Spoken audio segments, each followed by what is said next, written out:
took the next right step and I went for a walk. And the next day I got up, I put my shoes on, and I did it again. And the next day I did the same thing.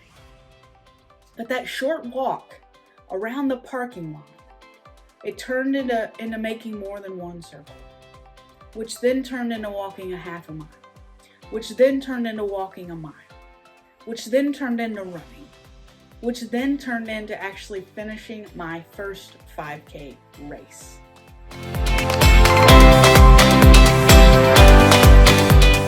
Hey friend, welcome to the Diet Haters podcast.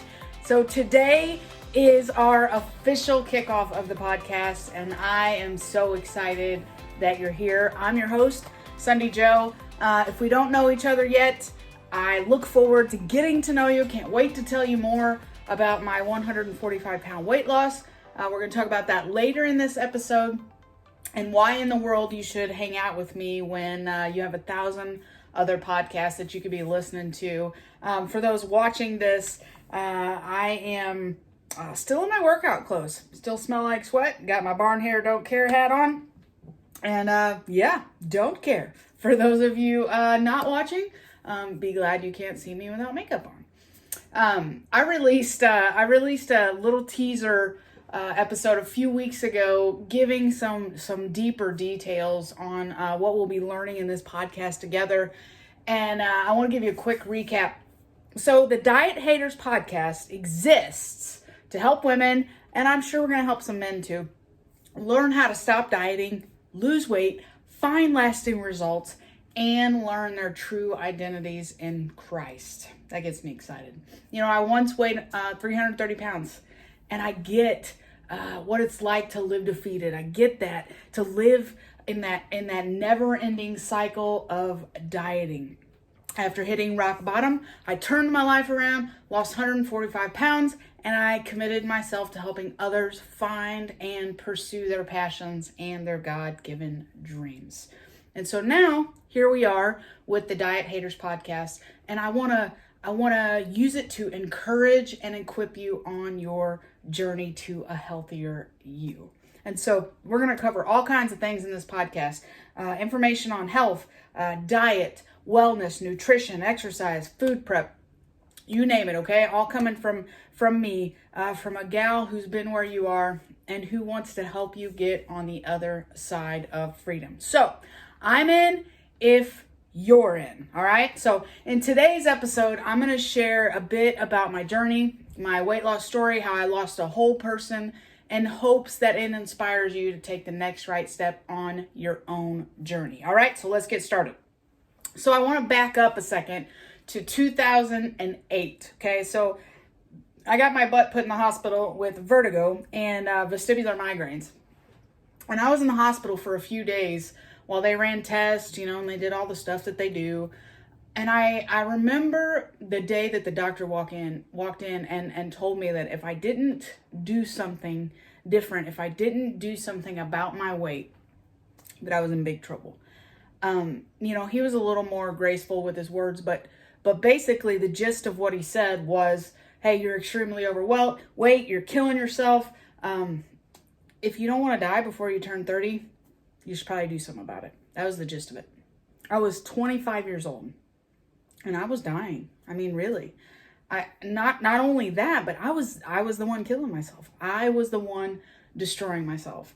And so not only did he speak that truth to me, he then proceeded to ruin my life by telling me that I couldn't have caffeine, I couldn't have cheese, chocolate, wine, and he meant like couldn't have them for a long time, not just a few weeks. Caffeine was my biggest struggle. Cheese was my next. But, to tell a girl who lived off of Mountain Dew that she could not have caffeine, it felt like he was like reading me my last rites or something, before I got shipped off to prison. But here's the thing. I had two choices in that moment, okay? I could, number one, ignore everything that he said and take my chances, or I could actually do something about the mess that I'd gotten myself into, and I could choose life. And so I finally decided I was going to choose life. Now, when I say that, don't get me wrong, okay? I don't want to paint some picture that looks like, I got my crap together and everything was all rainbows and unicorn farts, okay? Because that's not the case. But, okay, what I did decide was to take the next right step and figure out the rest from there. So quitting soda was my first next right step.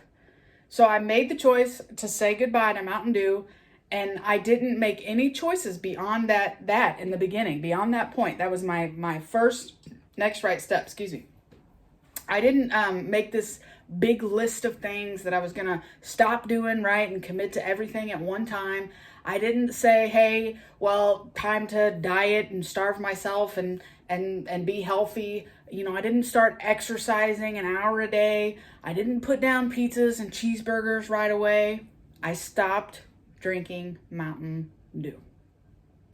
Because that's how we reach our goals, right? By taking one next right step at a time. So here was the thing, okay? I didn't know how to eat healthy. I didn't know. Let me rephrase that. I didn't know how to eat healthy without being on a diet, right? I didn't know how to make healthy choices. I knew that I could only, on a diet, I could only eat this thing, right? This one thing. Like if I was on a cabbage soup diet, I could only eat this one thing. I knew that if I was on Weight Watchers, I could count these points, right? I knew if I followed the plan where they sent the food to my house in a package, that I was to eat what was in that package, even though by the time it was cooked, it didn't look or taste like food. But I didn't know how to make healthy choices. And I think that's one of the reasons that diets don't work, because they don't teach us why, right? They just tell us what we should and what we shouldn't do.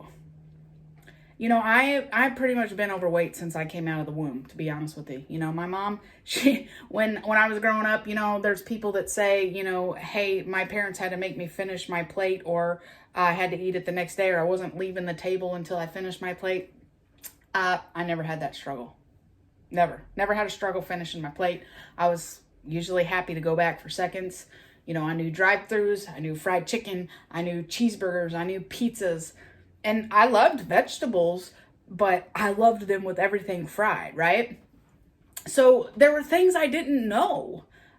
But when I learned them, right, that changed everything. And the same goes for all of us, right? We don't know until we don't know. But what we do from there, from when we know something, that's what matters. What we do from there matters. So while I was recovering from my little stint in the hospital, I was actually staying with my parents in their condo. And I was getting depressed. I was feeling sorry for myself, which just made me want to eat more, right? I'm sure you're probably familiar with that never-ending cycle. It just keeps going and going and going, right? But one day, my friend Jennifer recommended I get up and go for a short walk. So I thought her advice was absolutely ridiculous, just to be honest, because I was more interested in wallowing in self-pity and feeling sorry for myself about how sucky my life was. But I decided, what do I have to lose, right? I didn't have anything to lose. So I put my shoes on and I walked around the parking lot to my parents, around my parents' condo. Okay, so I did it, right? Nothing spectacular happened. I didn't all of a sudden get filled with all this energy, right? And this excitement about going for a walk. I didn't jump up and down about the fact that I'd gotten out of bed, right? But I took the next right step and I went for a walk. And the next day I got up, I put my shoes on, and I did it again. And the next day I did the same thing.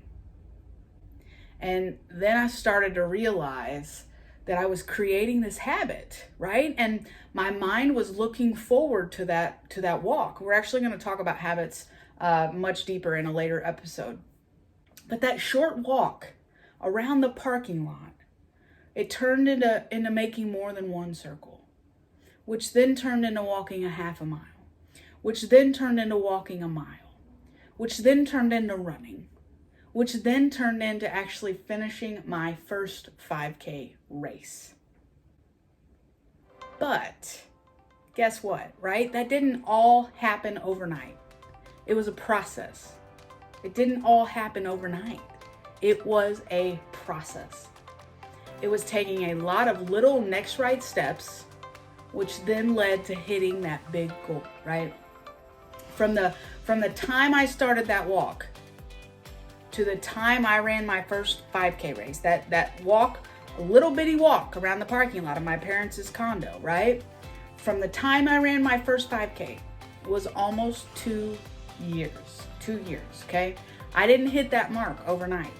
I implemented habits. I implemented small habits. I did one next right thing at a time, because that's what matters, right? Taking the next right steps.